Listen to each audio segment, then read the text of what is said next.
randomly develop food allergies when you're 34? I feel like my throat is like tightening up so much. I have not ate anything today that I haven't eaten before, ever in my life, right?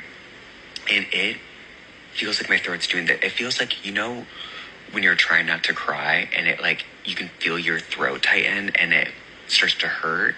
It feels like someone like just punched me in the Adam's apple. And it's so tight. I haven't had anything today that I haven't had before. I'm not allergic to anything at all. I don't have an EpiPen, so I might be fucked. Hi, my name is Dr. Rubin. I'm a board-certified allergist. About 10% of adults in the United States have a food allergy, and about half of them acquire food allergies in adulthood. We don't fully understand why, but these numbers have been increasing over the past 20 to 30 years.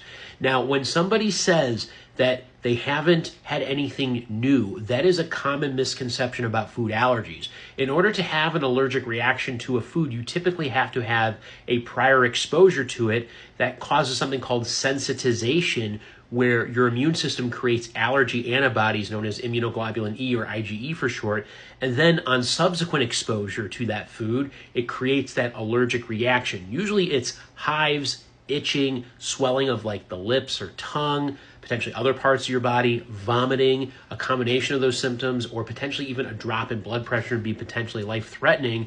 And it can happen with repeated exposures to that food. It's not something that's inconsistent. You're going to have it even with small amounts.